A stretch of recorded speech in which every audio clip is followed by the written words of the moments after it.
I'm coming to you live from Rio de Janeiro. I'm Will Sullivan, your host today.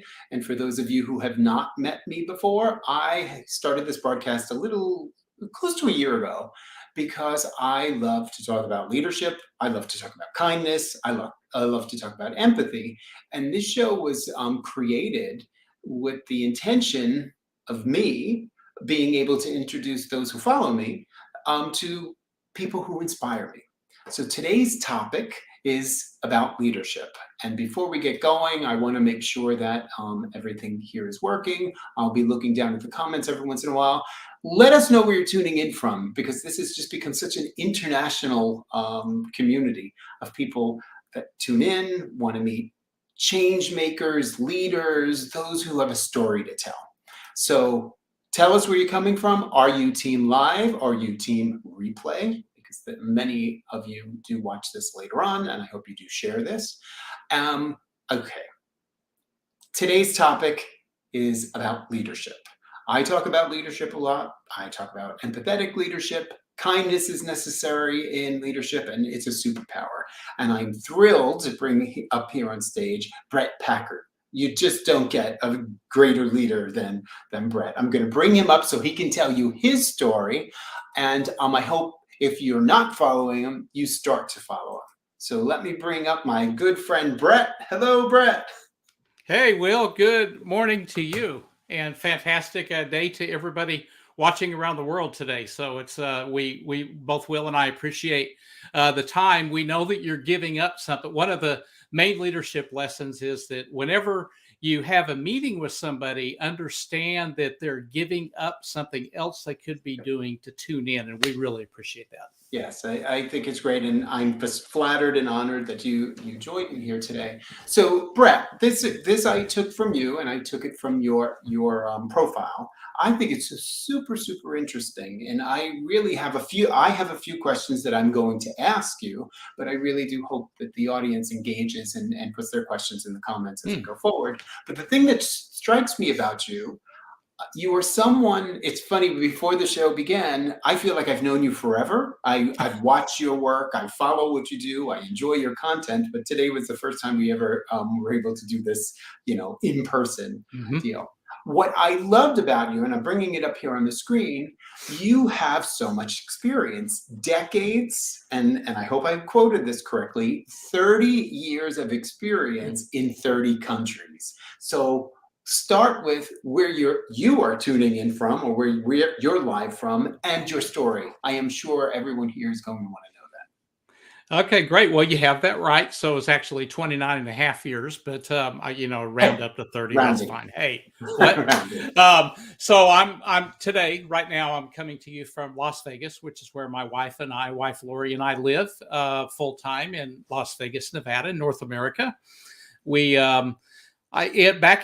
so I'm from the U.S., from Oklahoma, and after attending university, getting my degree in banking and finance, I basically started my career in Las Vegas back in 1987. And this is where it all started, and this is where we wound up, and in between those two Las Vegas bookends, we lived in San Francisco for a number of years, San Francisco, California. And then we've lived in Singapore 3 times, and kind of serving up and down basically 12 countries in Asia Pacific with a base in Singapore 3 different times, 2 different banks during that tenure. Then we spent a few years in the UK, living in London. And after London, we lived in Dubai, and I then covered a lot of countries in the Middle East, kind of the Northern African belt, some of core Middle East, Pakistan, obviously the UAE, and then down into Africa, several countries in Africa. And I actually lived in Zambia. My wife was still in Dubai at the time, but I actually lived in a hotel in Zambia for a year, and ran the largest bank in the country in Zambia at that time. And then after that, I basically, they gave me total oversight for Zimbabwe, Botswana, Zambia still, Namibia, Mozambique, and Tanzania. So I basically operated in all of those countries. So when you add it up, Will, that number is exactly 30, the number of countries that I covered. So I have those people that know me know that when I talk about a particular topic, I've actually been through it myself, and that's really the geographical patch that I've been in. So very blessed, very blessed. In the Asia time, I missed the one country that we lived in the longest, which is Japan. Lived there 6 years, based in Tokyo, but traveled and had oversight for the country as well. So for the country distribution and product in Japan. It's just an incredible background. Two things come to mind. You must have a wonderful wife, right? She has to be into the traveling around, because without you can't do that alone, or you can't fake traveling the world. So that goes without saying. And yeah, I mean it's been a partnership, because basically, while I was doing a lot of the things that I just spoke about, Lori was right there with me. She actually gave up her career to support the family and support what I just spoke about back in 1998 when we went there. And she basically ran the household. She took care of the finances. She took care of a lot of the personal stuff so that I could really focus on making an impact. And at age 52, we both decided to step away from corporate life and focus on caretaking. And we did that for 6 years for parents, and did that as well. So we've really been on a full journey of living in airplanes and hotels to caretaking for elderly parents. I know what that's like, having to before my parents passed. No, I know that very, very well, and I think that speaks to the kind of person you are. And one of the things that I love about your content, and then I'm going to ask you some questions. One of the things I love about your content is on various social media, you take, and correct me if I'm wrong, you take, I think, notes that you've written or thoughts, and I love how you do use the international, when you were in Japan, when you were elsewhere, you have notes. Could you talk about how you started doing that? Because I find it super fascinating. Yeah. Have you heard of Jim Rohn? Yes. So many people have heard of Jim Rohn. For those of you watching, and please do tee up your questions like Will mentioned, but for those of you that Jim Rohn is Tony Robbins. He was Tony Robbins' mentor. And basically, you can see him all over YouTube. But that Tony Robbins gives public credit to Jim Rohn for forming what Tony Robbins is today, which is fascinating, right? So anyway, Jim Rohn, back in 1988, I was fortunate to have Citibank at the time, send me to one of his seminars. And basically went to one of his seminars. One of the things that Jim Rohn always talks about is keep a journal. Don't trust your brain. Don't treat it like a filing cabinet. I think, to quote him perfectly, is what he says here. Write it down. And so basically what I do share, Will, is, so basically I kept a journal for roughly 29 years, 28, 29 years from the time I learned that, just being a young, gullible kid saying, okay, he said to do that, I'll do that. One of the advantages of being young and trying new things, right? And that's one heck of a library. So basically, I write about concepts, real experiences that I went through. It's all nonfiction. It's all, and I write about a lot of things, Will, that maybe I didn't handle them the right way. That's where the learning comes in. And maybe you would handle it differently. But hey, what people are seeing is authentically real. And exactly what I went through. What you just said, I think that, this is your story, but your story I realized I was a leader until very late into my career. I was someone who just worked, and I did circle. So am I freezing on you, Bret? A little bit, but I'm tracking you. I think we're okay now. It's probably a Okay. Yeah, I just see swirls every now and again. Okay. So I didn't, today's topic is leadership. I've been drawn to you because I've just loved your stories, what you just shared.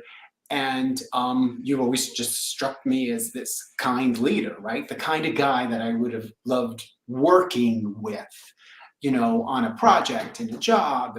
And so, but I didn't realize I was a leader until very late in the game. And it was with experience and through many mistakes. And hey, we're all human. And any leader that tells me that they've never made a mistake, that's red flag territory. So I wanted to ask you some questions, and hopefully Sure. the audience engage with the questions. So I wrote down three Mhm. to ask you your opinion because of one of my favorite quotes. I'll start with that, is from Warren Bennis. Becoming a leader is synonymous with becoming yourself. It's precisely that simple, and it's also that difficult. The pandemic made me step into myself. I looked at what I'd done for almost 40 years of work and career, and I have a definition of leadership, and I talk about what I would love to be able to do more of. I want to ask you though, my one of my three questions: what makes someone a great leader, in Bret's opinion? Fantastic. And the answer that I'll give you will be short, sweet, and I will guarantee everybody watching this that they won't find it in a textbook. so so basically my definition of a leader, will of a great leader, I also call it off frequently a relevant leader, because the leader's job is to Mhm. really be relevant to those that they serve. Right, Otherwise, why be a right, leader? We can talk more about that later. But exactly. basically, my definition of a great leader is a person that is able to shape an ecosystem or culture, okay, where each member of the team can perform at their potential, period. Right, A saltwater fish cannot survive in freshwater and vice versa. I think everybody right, knows that, right? right. And so, what often happens today with poor leadership, and it really got exposed in the pandemic big time, is that people say, well, okay, this is saltwater, you're a freshwater fish. Yes, I don't need any true. freshwater Absolutely fish. the So, truth. so you go away and I'll just recruit more saltwater fish, people just like me. And that, by the way, that type of mindset is one of the reasons why diversity, people don't really understand the value of diversity, which is basically to have a variety of talent around you, and not just people that say yes to the boss or no to the boss, people that are able to exploit their own potential. So to me, Exactly, that's what a great leader does. So in other words, back to my fish analogy, and then exactly, I'll shut down exactly. here. My fish analogy: a great leader changes the water. They don't change the fish, so that all the fish can prosper.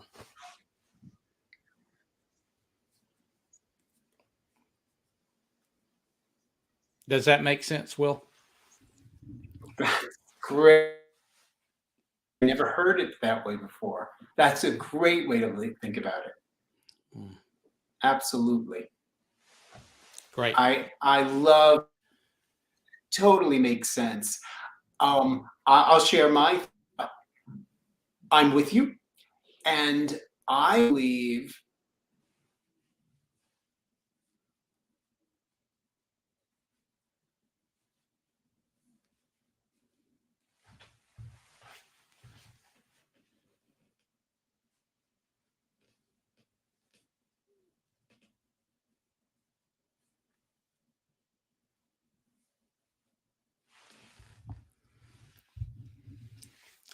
Everybody, I don't know if I'm live online or if Will is online and I'm offline, but I'll sit here and happy to. Please do tee up your questions, and hopefully we'll be reconnected again soon. So at any rate, I hope that you found that. If you are watching me, I don't know if I'm just talking to myself or not, but if you are watching me, I I hope that leaders out there or aspiring. Okay. There. I Something will. just went. Yes, can you I hear me? Yeah, I was talking to the crew, and I don't know. I told them that I don't know if I'm talking to myself or to them. I have no We'll idea. see But in the anyway, replay. we're back here, so no problem. Okay, good. So you were minding the shop while whatever happened to my Oh, computer. whatever. Yeah, just rambling a I bit.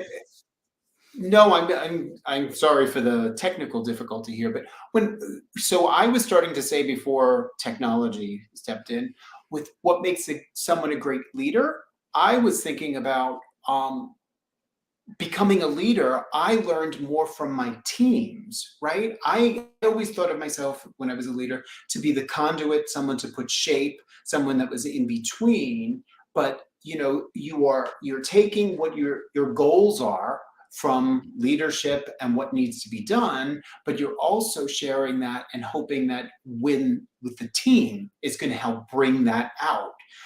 You help create future leaders, but I believe if you're that leader that's open to all of that, you become a better leader because Yeah. you're able to listen to the team. So talking about the leader changes the water is just, now it's something that I will never forget, and I never heard it put just that way. My Yeah. second Well. question for Oh, you, sorry. Go ahead. Yeah. Go ahead. Yep. number two here, and I'm having technical difficulties. Yeah, That's okay. I can hear you. okay, Yeah. go ahead, and then I'm going to ask the second question. Didn't mean to cut you off. No, no, I think we're good. I basically totally agree with you, and I just wanted to mention to everybody that I was I'm not. in a different Can you location hear within me? my apartment. Yeah. Can you hear me, Will? Anyway, I'll assume that I'm talking to everybody live here, and what I was just going to say is that Will had also mentioned at the beginning that it took him a while to learn leadership. It took me 19 Yep, I years can hear you. it took me 19 years, Will, to learn 19 out of my 30 years to learn what leadership is. And what I didn't know for 19 years when I switched from an American company to a British company is that the ecosystem was providing a lot of leadership, and I was an expert manager. I was good at the technical stuff, the processes, the compliance, the Right. rigid day-to-day Absolutely. operations. But the It soft does take skills, time. I yeah, think you can't just walk in. yeah, precisely.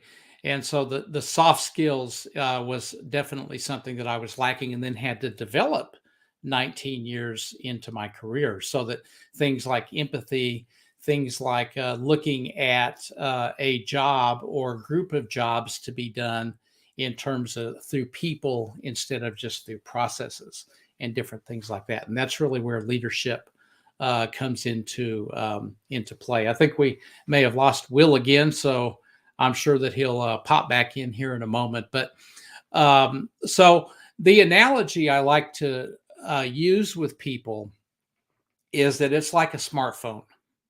Okay. A smartphone, we all know the feeling when you get a new smartphone. You open it up from the box and it's a piece of hardware. But if you turn on that phone and that software or that SIM card's not there, it's not going to work. And leadership is really that software that makes the phone work. So you need both. You need both leadership and management. And that, think about that analogy for aspiring, those of you aspiring to be a leader. Think Mhm. about, you've got to work on the software, the empathy, the kindness, Right. the how you do things, not just what you do, in addition to the hard skills, knowing your job content, knowing the laws and the regulations, knowing that stuff as well. You got to have both. Hi, Hey, Will. Brett. Hey there. Yep. I keep popping in and out. This happened to Okay. me on Erica Warfield's show It's some okay. months back. Sometimes that happens, but hopefully I gave them some, gave the audience some great wisdom there during the commercial break. Now, up on the screen, how do you spot a future leader? Were you talking about that while I was somewhere in No, cyberspace? I wasn't. I was talking about the prior subject. But That's how do good. you spot So, a future leader? So, mhm. I, um, I'd say that it's an art, not a science, because I've always believed that leaders are not born, leaders can be developed. And so I think that how do you spot a future leader? I always use something, Will, that somebody did with me, which is to take a chance on people, right? So if people, I believe that performance, okay, is critical in any business, in personal life. Performance is vital. So, for example, there's two elements to a performance. One is attitude, and the other is hard work. And so I kind of use that as hygiene for evaluating performance. And if somebody is performing well, I'll take a look at them um, to be a future leader, understanding that they're going to need training and development, because once they step into a leadership role, they don't know how to lead necessarily, right? They're used to being an individual contributor. So they might need they will need some training on how do you inspire others and fit the Brett definition of leadership that I spoke about earlier. So I was, and you know my story, and those of you who don't know Mm. my story, working at the Met for as many years that I did, I was always in the public realm. So I was Mhm. always part of these very large teams. You're welcoming millions of people a year into an incredible space. And I never thought I was going into leadership, right? I worked in retail and I had management jobs, and through the years, I was in situations that I was just placed in. Somewhere along the line, someone must have spotted a leader in me, right? I didn't say, oh, I'm going to be the leader and I want to take charge of this. And so when I started to understand that and understand, Mhm. oh, if how I could make things work, deliver the goal, but be a human being. Um, for me, on this question, similar to you, you see different strengths and you see different um, abilities in people, but they may not all be the same. I've worked for Right. people who are looking for the same type of leader, like carbon copy. I found Mhm. as a leader, the most exciting thing was like, okay, now we're in a new time. There's a new challenge. There's a new business developing. How do you find the new leader for that new thing? Right. I think there's an energy there that you pick up. And I have found it to be true that many of those that became leaders didn't know they were the leader. I'm kind of paying, I always thought of it as paying it forward. Someone saw something in me that I did not know was there. Yeah. And that That happened was with fantastic. me. Yeah, exactly. I mean, my career was elevated a few times based on exactly that. And so I create the same opportunities for others. That's great. Now, my Mm. last question, and then I'll go back Mm. to the comments, and I hope my internet is stable enough. That's Um, okay. Yep. you may have talked about it as I was popping in and out on cyberspace. When did you realize you were the leader? Right? Mm. Like I knew I have a specific date and time in my mind. I knew. When did you know you were a leader? 2008. And one of the things I mentioned when you stepped away there was with the internet problem was that I had worked 19 years for an American company in Asia Pacific and the United States, and I thought I was a great leader. I switched companies to a British company, had a couple thousand people, which is why I changed the job, because I had oversight for a couple thousand people. And Will, a few weeks into the job, they weren't responding to the things that I had done for 19 years. And I came to realize through the help of my boss that actually hired me, and he was blunt with me. He took me to dinner and said, Brett, I hate to tell you this, but you know, you're a great manager, but you just don't seem to have the soft skills required for these people to follow you. So if you have an open mind, I'll work with you. Anyway, his name was Mike Amato. Mike worked with me, and I was wide open to the constructive feedback and development. And basically, a year later, I wouldn't say that I'm an expert leader, and I'm still not today, by the way. But I knew that I was a leader then because people were responding, people were following what I did. And I'll give you an example, Will, of what really satisfies me. I haven't been to Zambia in the past decade. Okay. More than a decade.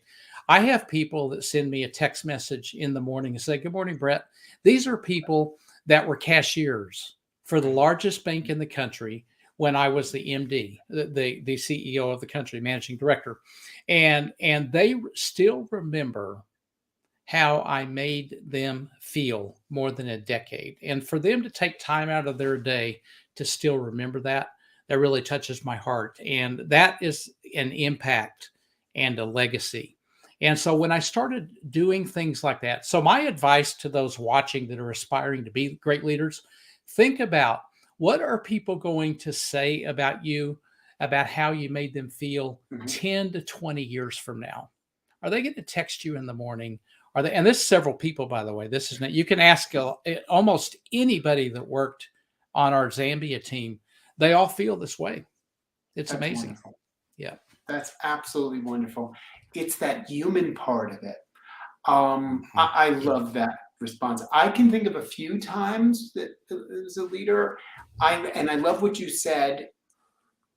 If I'm understanding it correctly, you're still developing as a leader, right? Like Right. Even I agree. today. We're never done. Just Right. we're just never really done, and we're always supposed to be learning. We're supposed to be growing. I can remember clearly horrible time, and it's happening now in so many sectors where people are losing their jobs. There's layoffs, and having to deliver that message for the first time on a large Mhm. scale, and it was a large department. I've talked about this before.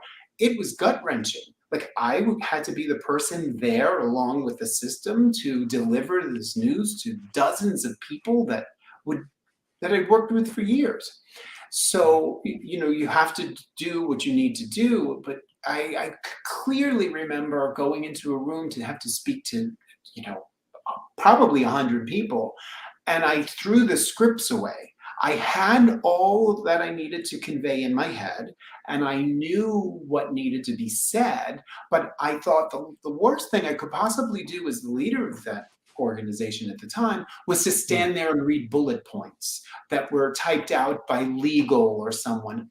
All good stuff that needed to be conveyed. But I realized in that moment, okay, my job is bigger than what I need to do is bigger than myself, right? This Right. isn't about you, Will. You are in a role and you need to convey what happened. So it kind of threw that piece of paper away and had everything within to deliver. And in that moment, I realized, okay, leadership is, it's not about you. You have a Right. role to play because there are those that depend on you. And that Mhm. was such a defining moment for me, and that was in the late 2000s. That's fantastic, Will. And I've had to let go of probably hundreds of people. If you added it up, I don't count It's numbers like that, always but an awful thing you have to I could do. go check the journals and tell you. But anyway, I'm I sure. think that I think that the point that I'd like to make on this is that it's really, you know, all leaders will eventually have to do that. Zoom yesterday, who's been resilient throughout the pandemic economy, let go of 1,300 people. A lot of people before Right. yesterday didn't think that Zoom would be firing people either. So, Apple's the only remaining big tech Silicon Valley firm that hasn't let go a lot of people. So, all leaders have to do this. So it's really the way you do it. What I always did, Will, is that in addition to what you're saying, which I completely agree with, is that I always thought about and encourage my teams. Okay, the way we let people go, let's make sure they can find a job somewhere else. Right. Okay, let's make sure they have the Right. support and all of the things required because they still have to feed their family. Right. Yeah. Absolutely. Absolutely. I'm looking through, I'm catching up. I believe my commercial breaks, as you so politely put it, my commercial breaks may have wiped out some of the comments. So I'm scrolling through the comments now to make Okay. sure I'm not missing any questions. There was one earlier that I want to ask you. There was a gentleman who asked a question here in the comments. Do you, in all 30 countries where you worked and lived, did you speak all 30 languages? No, did not, didn't need to. I was operating at a high enough level where I had translators and that type of thing. And many of them were English speaking countries, and many of the employees that worked for the companies at that time wanted to learn how to speak English. So actually, they didn't want to work for a local company; they wanted to work for a foreign company, and English was a big reason why. I had one person in Japan actually didn't speak a word of English, but I promoted him and he learned English in a year. You know how he learned it, Will? He didn't take a course.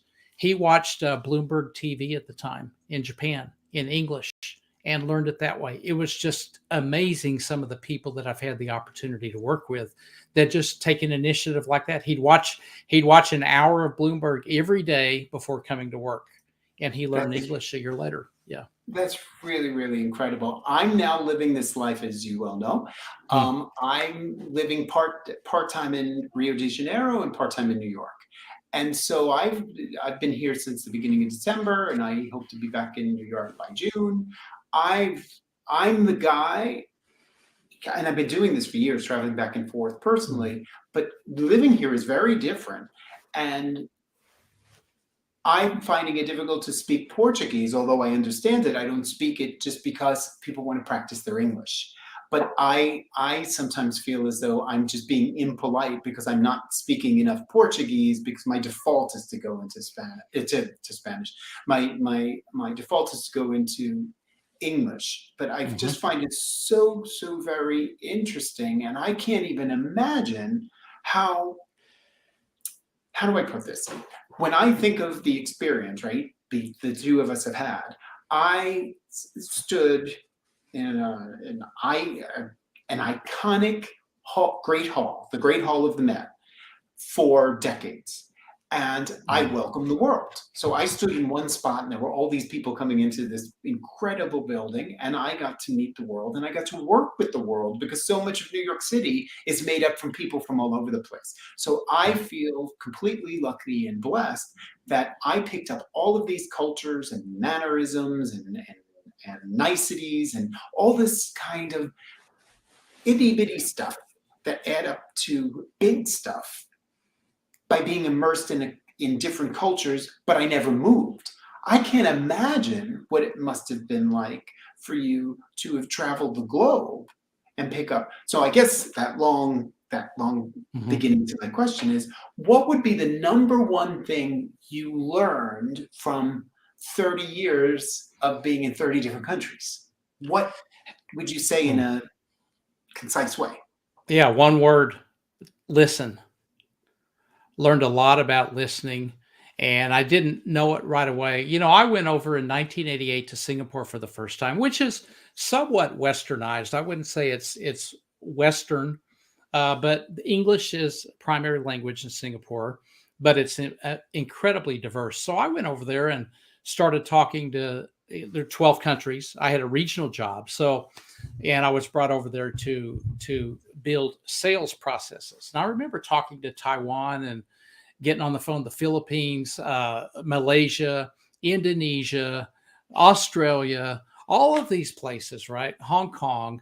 And after 2 weeks, Will, I felt like I was just going to sink. It's like, wow, I always thought the typical American go over there, Asia's Asia, all the Right, same. And right. but boy, they're very different. So I learned after 2 to 3 weeks that I better study up on culture. I'll give people an example here. So learn to listen is the answer to your question. Great. Okay. And Love observe. that. Business cards in Asia and Japan as well, they're sacred. If you go in and meet somebody and slap a business card down on the table, you might as well go back to the airport and fly out because you have personally insulted the person that worked so hard to earn the title on that business card. Just get out of the country. Right. And I could tell you in North America, you go in, you meet people, six people, three on each side of the table, everybody slaps down their Yeah. business card and you start the meeting. Yeah. That Yeah. is a personal insult in Wow. Asia if you do that, as an example. So you learn to observe, you learn to listen. If you make a mistake, you don't. You in Japan, you don't. put chopsticks in rice because you don't stick them into the rice because it means death. And so the etiquette with how you eat and, different things that way. So in Korea, you eat with metal chopsticks, which requires a bit more skill than the wooden chopsticks. So there's so many things about culture that I would just say that keep an open mind. I would recommend that everybody learn about these cultures. You described a lot of what you learned, Will, and there's so much of the world to see out there, and it's really beautiful if you take the time to understand it. Absolutely. I'm now, I think, working through the energy part of all of this in leadership. And we have a question that I'm going to bring up on the screen. Sure. I'm now starting to realize what I've done from an instinctual place is to feel the energy in a room. And I really talk about this, and I'm trying to study it more. I grew up part of an extremely large family. My mother was the youngest of 9. There were dozens of cousins around, dozens of aunts and uncles around. So I always picked up energy, and I always realized that there was more than one opinion, let's put it that way, an Italian-American family, mixed with an Irish-American family, lots of opinions and lots of differences. I also grew up as a Roman Catholic, Irish, Italian, American. I grew up in an Orthodox Jewish neighborhood.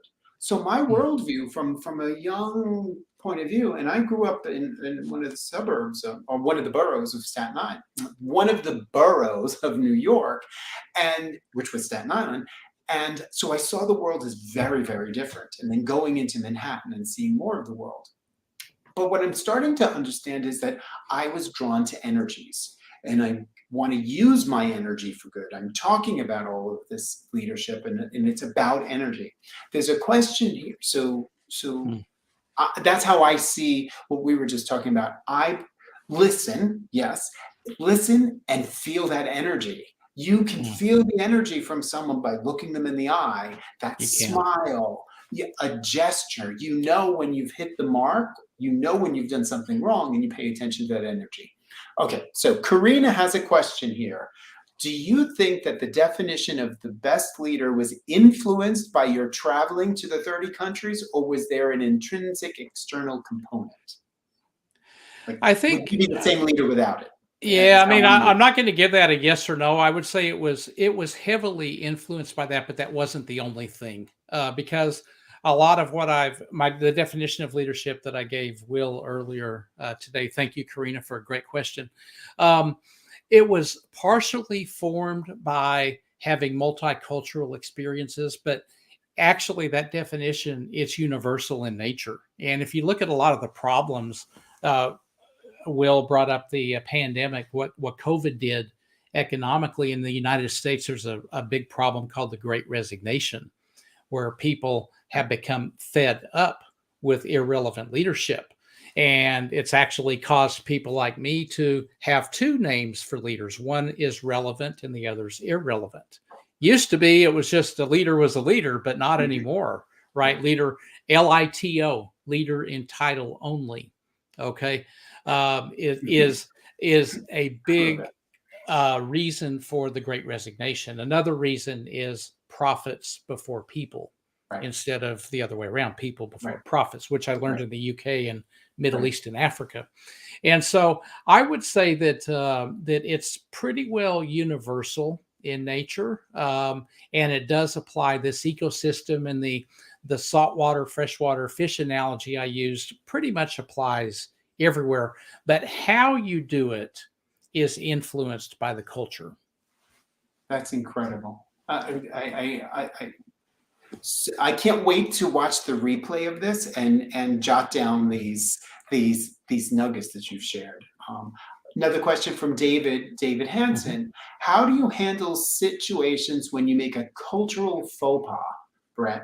And how did you know you made a mistake in the first place? The rice example is one that's perfect. Yeah, I mean, I think a lot of it is to, number one, David, great question, thanks, is be humble in what you do. I received some advice from a leader, one of my bosses actually, that always said, Bret, when you visit another country, understand that you're a guest of that country, and your purpose in visiting that country is to help develop the local staff so that they can take over your job. And every job that I've had, Will, over the 30 years, except for one, um, I'm proud to say that I have left that in the hands of local staff. So I've been able to develop the people or appoint the people if they're already developed, hired the people, replace people, done all sorts of stuff, removed. I'm very good about removing toxic leaders as well. If anybody ever wants to talk to me about what does it take to do that, I'm an expert in that, because that's one of the first things you have to do to clean up, is to get rid of the toxic people that don't value diversity and inclusion, for example, and a lot of the values that Will and I are talking about. So, David, I would say that how did you know you made a mistake in the first place? I think if you go in with that attitude of being a guest and being very open-minded and listening well, then you can. I learned to try. I talk a lot about elite performance in what I do, and elite performers around the world in every culture, they do three things really well. They prepare, they trust their preparation, and they just do it. They get out there and do things, and they're not afraid to make a mistake. So that second one, a lot of people, David, spend their entire life preparing. They're a full-time student, and they're studying. But when it comes time to applying that, they then begin to question, can they do it or not, even though they've studied the topic. So that trusting the preparation is something that's important. I was always able to trust myself. And if I would fumble, I'd admit that I fumble. I was humble enough to admit it, like I did 19 years of my career. We talked about that, and then move on. You know, Brett, you strike me as someone, you would be the leader that I would have been drawn to throughout my career. I love a leader who can say, I don't have the answer to that. Let's Right. figure it out. And you learn early on in your career, when you have the leader who thinks they know everything, you're in trouble. Yeah. You're in Right. big trouble when they want to answer every question. Exactly. And I mean, so being yeah, exactly. humble, I love Mhm. that. Yeah, and you gotta, and it's important, because actually knowing everything is a disadvantage. Knowing everything is a situation that I was in 19 years into my career when I got over, switched companies from American to British, and I kind of thought that I knew everything. Hey, I just got this big job, 2,000 people oversight, and I was thank goodness I was humble enough to recognize that I had the hardware down. I had that smartphone, but the software wasn't working, and I needed to program my own software. And if you're humble, you can do that. A quick story, and then we have a question here from Eugene, Sure. which I want to bring up on screen. A question for you. Yeah. I realized I had some years back switched and had more responsibilities, worked on a project, and switched departments. I went from one department thinking, sure, I've done this for so long, I know what I'm doing. I went with a different group of people, and I'd realized, you're in a different spot. You're with a different group of people. You're with a different set of Mhm. rules, I suppose. Right. Yep. Certain game. And do you know that I don't think I'd be doing what I'm doing today, or been able to unlock my life in such a way, had I not worked with these people and gone through the pandemic with these folks. It Right. changed my life, and who knew? I went in kind of thinking I'm a know-it-all. I can teach everyone so much. They taught me way more, and I was able to leave, a better person for having been their leader. And so to be able to do that is just incredible. And to Yeah, and share that. one thing we didn't. That's a great example, Will. And one thing we haven't talked about was that I also led through three different big crises: the Asian financial crisis, 1997. Actually, in 1998, a year later, they tapped on me to go over to Asia when that happened. I was in Japan in the aftermath of 9/11 when Wow. people couldn't access their money. We had imposters putting detergent on cashier counters, making us think that it was anthrax, and all sorts of, people trying to exploit just an awful, tragic event that happened 9/11. And then I was in London during the global financial crisis when that hit as well. So I think going through those crises and problems, very complex problems, tends to also build versatility into Exactly. your leadership capabilities, so that when something like a pandemic comes along, you actually know how to handle it. And I handle adversity. I handle crises through something I call AQ, which is adversity quotient. A lot of people talk about IQ, EQ, emotional intelligence. I'm an expert in AQ, adversity quotient, and what Oh, does it wow. take to build a strong adversity quotient. A lot of people haven't heard about such a thing, but there's three things that you do, and this is some advice I'd give to aspiring leaders as well, and current leaders. If you want to be relevant, work on your AQ.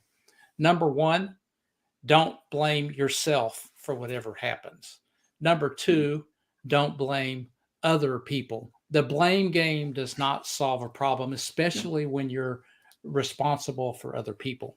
And number three, understand that whatever it is, the pandemic is the current one, everybody can relate to that, that it can be dealt with. Okay. And it's limited in scope and duration. Right. Don't let it, as bad as it gets, don't let it consume and give you a negative view on the world. If you focus on those three things, you'll have a stronger AQ. And when a shock happens to the system, you'll be able to, it'll kind of bounce off of you, and you'll be able to continue to go forward, because your people are looking to you when you hit choppy air, just like when you're taking a flight from New York to Sao Paulo. There's some choppy air, and you're trusting that pilot to kind of navigate and get you there safely. And the crew to make sure they're calm, right? They're conveying. Right. No Right. panic. Now, Exactly. here's the question from Eugene. Bret, as a leader, what challenges and resistance have you faced when trying to implement your vision to improve and make an organization move an organization forward? Steps you take to ensure there are no roadblocks. Yeah. I think I know how you're going to answer this, but I really want to know Yeah. your So input. I would say, Eugene, that the number one thing, I mean, most of my experience, actually all of it, is in large organizations. And the blunt answer to your question is middle management. Okay. Not all middle management. So if some of you are in middle management, you're listening to this, I'm not necessarily talking about you, but in general, any organization has resistance to change, and these are people that Yes. typically don't perform. They blame others for the performance. Their They're sole comfortable, mission, right? They're yeah, they're comfortable very with what they do. too comfortable, Right. and one of their missions in life is to outlive their bosses, which tend to rotate in and out. And Mhm. how do you overcome something like that? What I used to do when I'd fly into a country, I'd say, and there'd be all these meetings set up in the headquarters and all this stuff as well. They're going to give a presentation. I would tell the driver, take me to a branch. I want to talk to people that are dealing with customers before I go to, and there was panic, right? It was a panic because what in the world, he's going to a branch? What's going to happen, right? He's off And the whole, script. Yeah. yeah, that's right. I remember one time going to Cairo. It was before the uprising, actually. So during my time in the Middle East, and I said I want to go to Alexandria, and they said, "Well, that's a vacation destination, Bret. You know what's?" I said, "Yeah, but it's also the furthest branch away from the head office. I want to go there and figure out what's going on. Then we'll have these meetings at the head office, and you could tell me how great you're doing, right?" And so I would say that to get around this, Eugene, to the back end of your question, the steps that I would always take is I would apply something called ALA, ask, listen, and act. I would ask people that are doing the work, what are your pain points? What's going on? What can I do to help you? The L is to obviously listen, take notes. And then the A is the action. So based on what they would say, I would also then tell them and negotiate with them, okay, if I do these three things for you, these are the three things I need you to do for me. And we'd negotiate, probably agree on two of them. But then we had tight engagement, Eugene. And that tight engagement, we kind of got around middle management that way. And then eventually we would clean out the middle management and replace them with more relevant leaders. Yeah. Somehow, Brett, I think we're related. I mean, really, We probably are. somehow, some way. I mean, we speak the same language. We've been in Yeah. different, industries and in Mhm. different parts of the world, but really, really have that same kind of approach. I'm being mindful of time. We've gone a little bit over than what we would normally do. Just scrolling through to see if there's any more comments and questions. But as we're Sure. coming to an end, I wanted to put up on the screen. We've got great question, Eugene, from my good friend Grace. Brett, we had our version of the Will and Grace show in New York. Grace Oh, and I worked at the Met. She moved to the West Coast. I flew down to South America. And we really became close during the great. pandemic. Going back to what you're saying and crisis, you're thrown into a situation. There's no playbook. No. How we were part of a team that helped reopen New York City after a 5-month lockdown. Wow. There aren't Yeah. books written on that, you know. No. Um, No. and what do? You use your presence, you use your connections to people, and you grow. And I think if the pandemic didn't happen, Grace and I would probably be having lunch at the Met right now.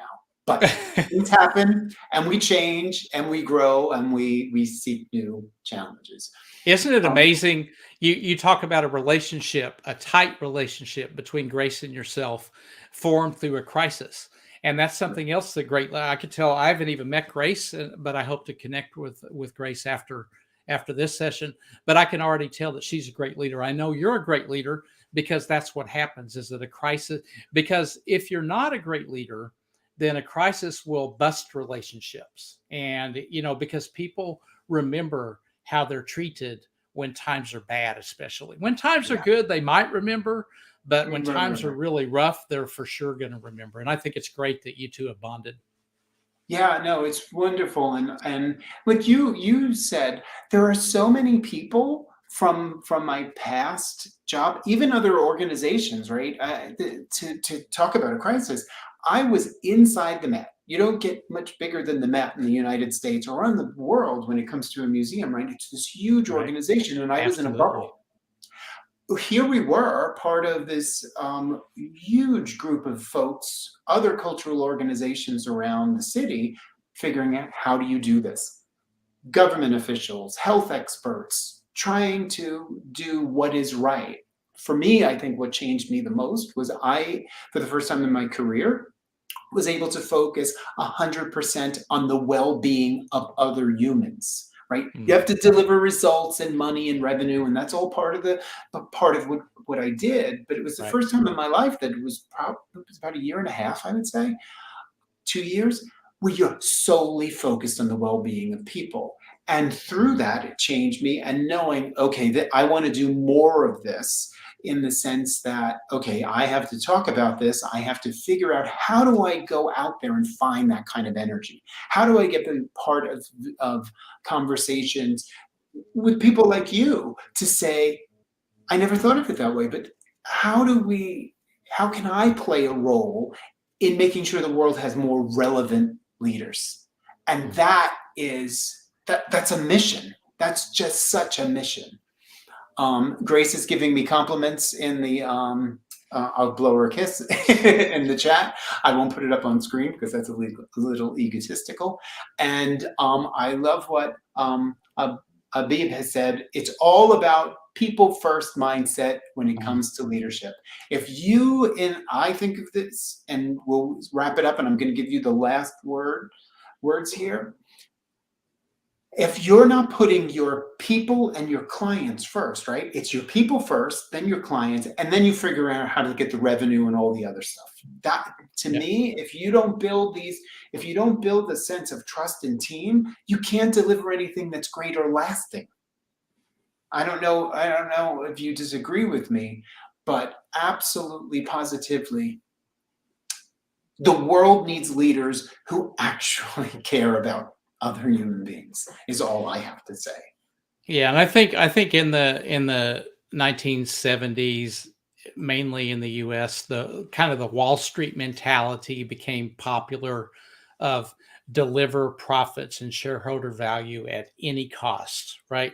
And that even today, I mean, that's what's driving the great resignation in the US. But I can tell you, you go over to Singapore and they are profit driven, but they put people before profit. So there is a different way to do it. I've transformed organizations, flipping from profits before people to people before profits, thanks to an individual I mentioned named Mike Amato that has just written a book and released a book on this called A Better Way to Win.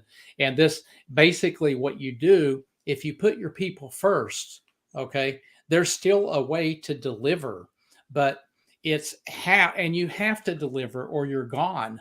Okay. Right. So people, you can't just put people before profits and not deliver.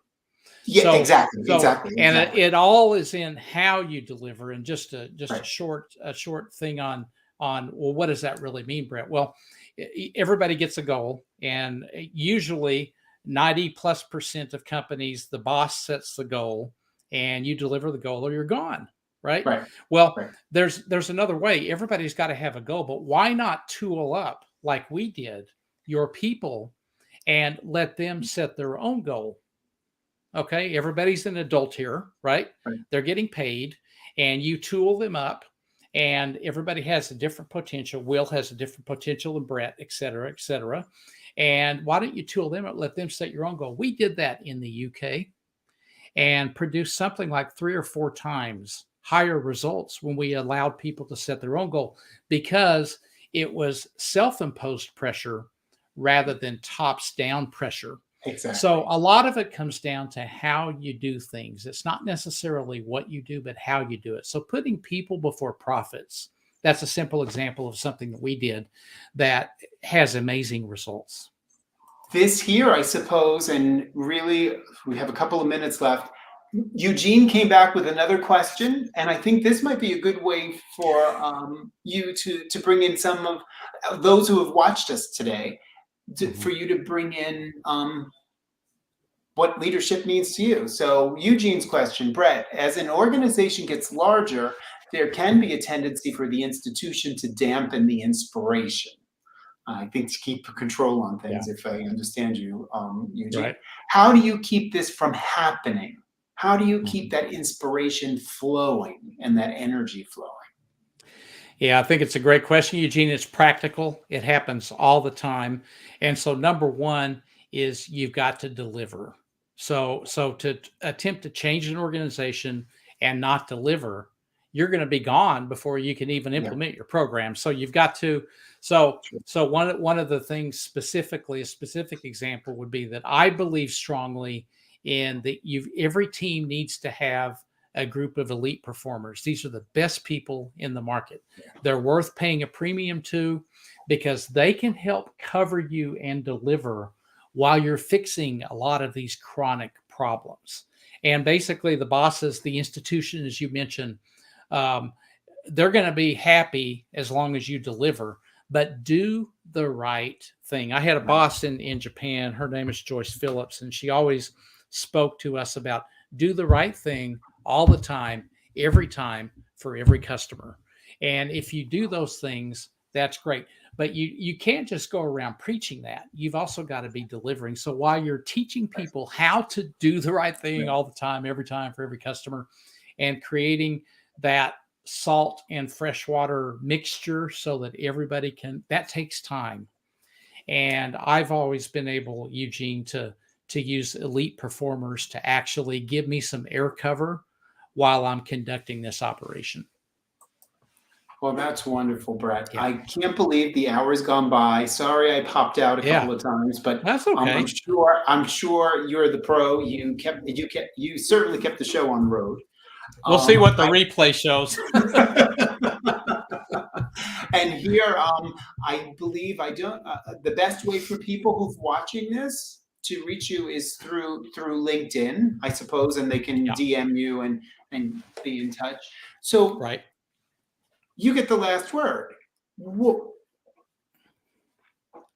Anyone watching this, wanting to be a better leader or to become a leader, what's your advice to them?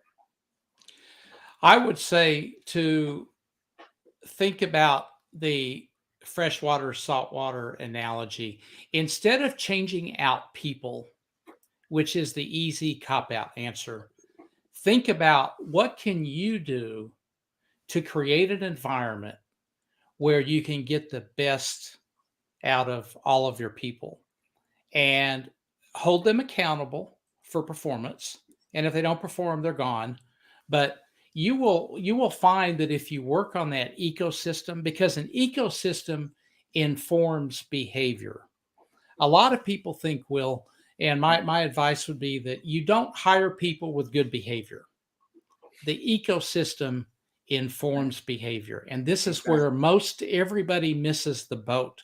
This is why you have half of the workforce in the United States that's doing something called quiet quitting, which, by the way, I believe that they're squirrels. They're not humans.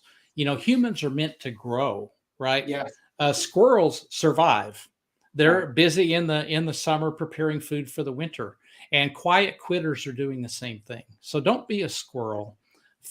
Get out there, find an ecosystem that you can grow. Okay. And if you're a leader, think about how can I create an environment? If Will is great at marketing, then why don't I get Will in marketing?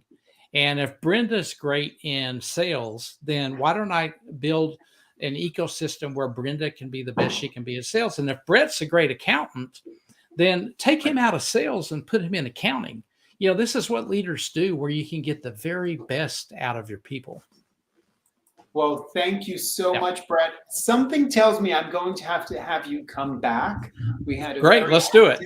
Comments here, active chat, and I really, there's anything I can do to help bring stronger leaders and have these conversations about what leadership is, you know where to find me.